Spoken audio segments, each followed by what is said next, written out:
agreed to actively develop our mutual initiative based on Russia's step-by-step plan for Korean settlement and Chinese ideas, at the same time freezing the nuclear capabilities of DPRK and large-scale military exercises by the United States and Republic of Korea. The era of strategic patience with the North Korean regime has failed.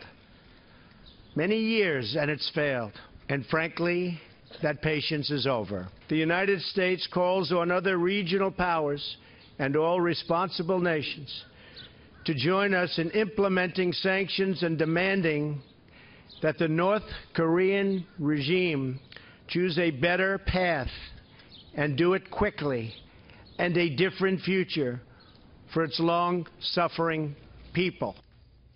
That was President Trump Friday, but this was something that happened last night.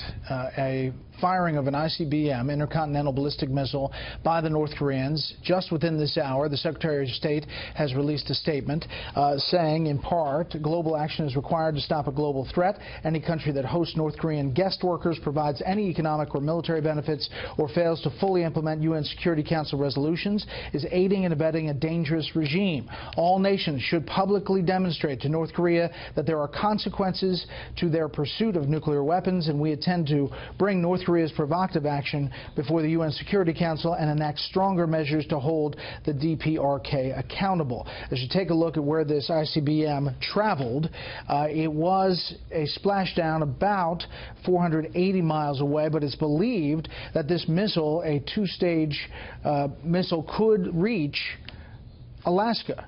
And that is the big question about whether North Korea has been able to miniaturize its nuclear weapons to put it on a tip of one of these missiles. And this has changed the dynamic because this ICBM could reach the United States. Now, just within the past hour, also in this show, the U.S. announced that there are joint exercises ongoing with the South Koreans to test what they're calling the Army Tactical Missile System. In response to this, this is ongoing. We expect to have video from the military momentarily of this U.S.-South Korean test of their anti-ballistic missile efforts. Kim Jong-un obviously celebrating what he's seeing as a major change of the dynamic here. Let's bring in our panel. Tim Farley, host and managing editor of Morning Briefing POTUS on SiriusXM Radio. Danielle Halper, contributing editor of the Washington Free Beacon. Michael Needham, chief executive officer at Heritage Action for America, and syndicated columnist Charles Krauthammer. Okay, Charles, read between the lines of Secretary Tillerson's statement there and the actions the U.S. is taking with South Korea tonight. Well, I think the juxtaposition of the two clips you showed illustrates the issue and the reason why the Tillerson statement, I think, comes out rather ineffective. Putin is talking about using this crisis as a way to detach the United States from South Korea. In other words, China and Russia together want to see an end of the U.S.-South Korean alliance. They want to use the issue as a kind of an exchange in order to do that.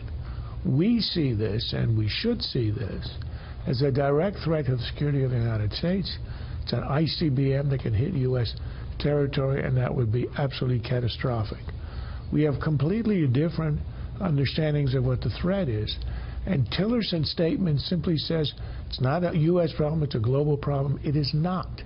It's a U.S. problem. The global partners that we talk about are not that interested in solving it, and that's why all the importuning, all the sanctions, all the UN Security Council resolutions aren't going to do a damn thing.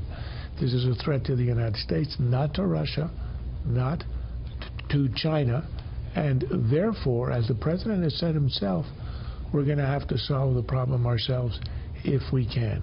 But you don't think South Korea and Japan have a vested interest in trying to prevent North Korea from having a nuclear weapon? They do, but they don't have the means. Only we do. And that's why they're clinging to the U.S. alliance. And that's why the Chinese and the Russians want to break it up, because it leaves them naked and exposed. But the Japanese have no alternative. The South Koreans have no alternative, because we provide the nuclear umbrella and their security.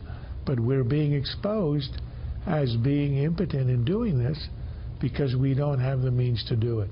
The talk about a military option, I think, sounds to me fairly empty. Michael. Yeah, sure. I mean, I think it depends, though, Charles, how you're talking about the means. 10 years ago, we impounded $23 million from a Chinese bank, Banco Delta Asia, and for about 2 years, the North Koreans were really squirming under that pressure. What it requires is not necessarily a focus on the means or the tactics, but a complete strategic mind shift that says that in the past, we've tried to bring the North Koreans to the negotiating tables. President Clinton's agreed framework, President Bush's six-party talks, with a goal of getting them to accept denuclearization. We need a policy of active regime intolerance that says we're going to use economic pressure, we're going to use diplomatic pressure, we're going to use appropriate military pressure to make it very clear that there is no path forward for the Kim regime and to force them to come forward, because clearly the last 25 years of just thinking we can negotiate away nuclear weapons is something that's been an abject failure. So the fact that you have Kim Jong-un, who has now launched more missiles than his father or grandfather combined, and he is doing so increasingly with success. I mean, it seems like this has changed the dynamic. Daniel, what do you see as a possible military response to that, considering the challenges of also possibly a mobile launcher this time? Well, look, there could be cyber responses. I think we've done some in the past, or at least they've been rumored, and there are other ways to do it that are perhaps more subversive than overt military attacks. But, you know, as Michael said, we've had 25 years of failed North Korean policy. When it's failed in the past, the presidents have sort of gotten away with it because their military hasn't yet been advanced enough to inflict pain on the United States. Now it's different. There's a new leader. He has new capabilities. And if we fail now, it could really, I mean, the possibility, I don't want to sound too grim or too alarmist, but there are serious life and death implications to American citizens, and it's really incumbent on the president to use those means to force North Korea to do something different, and it requires, I think, different thinking than we've had in the past. Tim, the only time we heard from the president today was about military families on the 4th of July. We saw it on the South Lawn there. Secretary Tillerson obviously taking point on this statement. The tweet earlier from the president, North Korea has just launched another missile. Does this guy have anything better to do with his life? Hard to believe that South Korea and Japan will put up with this much longer. Perhaps China will put a heavy move on North Korea and end this nonsense once and for all. Well, that sort of gets to the question that Charles mentioned, was Japan and South Korea really can't do anything. I ask these questions. I don't know what the answer is, obviously, to this, but I go back to something Richard Haas had said a long time ago. There is no self-correcting mechanism in international relations. In the case of the policy, we know that strategic patience is over. Has that been replaced by strategic impatience? Has it been replaced by tactical patience? Or is it just ad hoc Twitter taunts from the president? And his point that China was not going to be able to do anything, I think I'm a little concerned not just about what North Korea is doing, but the fact that we now have our inspections evidently closed off to our nuclear safety and security measures. They're keeping them quiet now, and you wonder what we can do that's proportional, whether it's cyber attacks or whatever, and what will get a response, because it is a U.S. problem. To Charles's point, this is something that the United States is going to have to respond to, and I don't know that you can build a coalition, especially if China is going to be in charge of the Security Council meetings this week. Exactly. China is in charge of the UN Security Council, and there's supposedly a meeting in the works tomorrow afternoon to deal with this, but the prospects of getting something significant through with China in that point, and Russia obviously there as well. I don't think it would make a difference if we were in charge of the Security Council. If we had the presidency, it would make no difference whatsoever. The Russians, it's a matter of the imbalance, the asymmetry of interests. Our interests are radically different from the Chinese and the Russians. And for 25 years, we've refused to accept that. The fact is, the others don't care. The missiles that are launched by Pyongyang are never headed west. They're always headed east. They're always headed our way. Everybody understands what the target is.